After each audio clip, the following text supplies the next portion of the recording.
Assalamualaikum warahmatullahi wabarakatuh. Hello, my name is Fitriatul Ariska. I'm from 11th grade Multimedia of Vocational High School and Ubantaran. Today, I will explain about exposition text.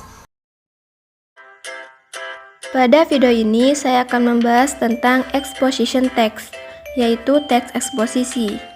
Yang saya akan jelaskan yang pertama adalah definition and purpose, pengertian dan tujuan exposition text. Kemudian yang kedua adalah struktur teks, susunan dari teks eksposisi tersebut.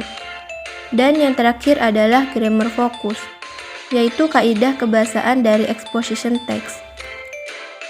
Mari kita bahas satu persatu. Yang pertama, definition and purpose, pengertian dan tujuan. Definition dari exposition text yaitu exposition text is a text that elaborates the writer's idea about the phenomenon surrounding. Dari pengertian tersebut, kita tahu bahwa teks exposition berisi pemikiran penulis tentang hal-hal yang terjadi di sekitarnya, baik benda, kejadian, ataupun tempat. Sedangkan tujuan atau purpose dari exposition text yaitu is to pursue the reader that the idea is an important matter, yakni meyakinkan para pembaca bahwa topik yang diutarakan merupakan hal penting untuk disampaikan dan dibahas bersama-sama. Seperti dalam contoh berikut. The importance of having breakfast. Pentingnya sarapan pagi. Kutipan teks ini bertujuan untuk menunjukkan opini penulis dan bertujuan membangun reaksi para pembaca bahwa hal tersebut penting untuk disampaikan. Itulah tadi definition, pengertian, dan tujuan exposition text. Kemudian yang kedua yang saya bahas yaitu struktur dari exposition text. Struktur exposition text ada 3. Yang pertama adalah tesis. Bagian ini merupakan topik utama yang ingin kamu utarakan.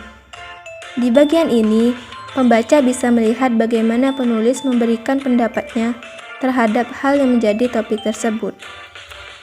Kemudian yang kedua adalah argumen, pendapat untuk mendukung topik utama.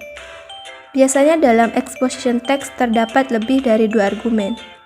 Semakin banyak argumen yang ditampilkan, pembaca akan semakin percaya bahwa topik yang dibahas adalah topik yang penting atau membutuhkan perhatian. Dan yang terakhir struktur exposition text yaitu reiteration. Bagian ini menjadi paragraf penutup. Reiteration berisi penegasan kembali posisi dan pendapat penulis terhadap topik utama. Agar lebih paham, berikut ini saya akan menyusun teks eksposisi ke dalam sebuah paragraf. Judulnya, The Importance of Having Breakfast. Hal pertama yang harus ditulis yaitu tesisnya, atau topik utama. Some people prefer to skip breakfast and use the morning time for other activity. Such a daily pattern is not good for us. Breakfast has some beneficial effects for us. Setelah itu, kita menyusun argumennya. Firstly, having breakfast help us prevent overeating. People who had breakfast in the morning will keep their metabolism stable and prevent them from consuming excessive calories for the entire day. Secondly, breakfast may prevent ulcer pain. It also prevents the recurrence of ulcer for those who suffer from it.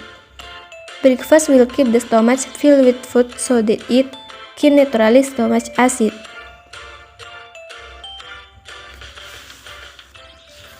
Nah, itu argumen yang mendukung setiap kalimat. Argumen yang pertama menyatakan bahwa sarapan dapat mencegah makan berlebih di siang hari. Kemudian argumen yang kedua, sarapan dapat mencegah sakit MAG. Dan yang terakhir menulis kesimpulannya, atau reiteration. Breakfast is important to keep us healthy and energized to start the day. Itulah langkah-langkah menyusun teks eksposisi menjadi sebuah paragraf. Sangat mudah kan teman-teman ya? Selanjutnya yang terakhir yang saya bahas yaitu grammar focus. Kaidah kebahasaan yang digunakan dalam exposition text. Yang pertama, exposition text harus menggunakan simple present tense atau kata kerja bentuk pertama. Yang kedua, menggunakan kata kerja yang mengekspresikan pikiran atau perasaan penulis. Contohnya, experience, feel, know, realize, think, dan lain-lain. Dan yang ketiga, menggunakan internal conjunction atau kata penghubung. Internal conjunction dibagi menjadi 4 kategori. Yang pertama adalah conjunction yang menunjukkan addition atau penambahan. Contoh conjunction-nya adalah beside, in addition. Kemudian yang kedua adalah comparison atau kata hubung yang menunjukkan perbandingan. Contohnya adalah but, meanwhile, on other hand. Kemudian yang ketiga adalah kata hubung yang menunjukkan time atau waktu. Contohnya adalah second, there, next.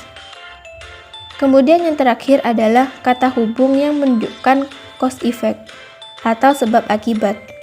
Contohnya consequent, as result, so.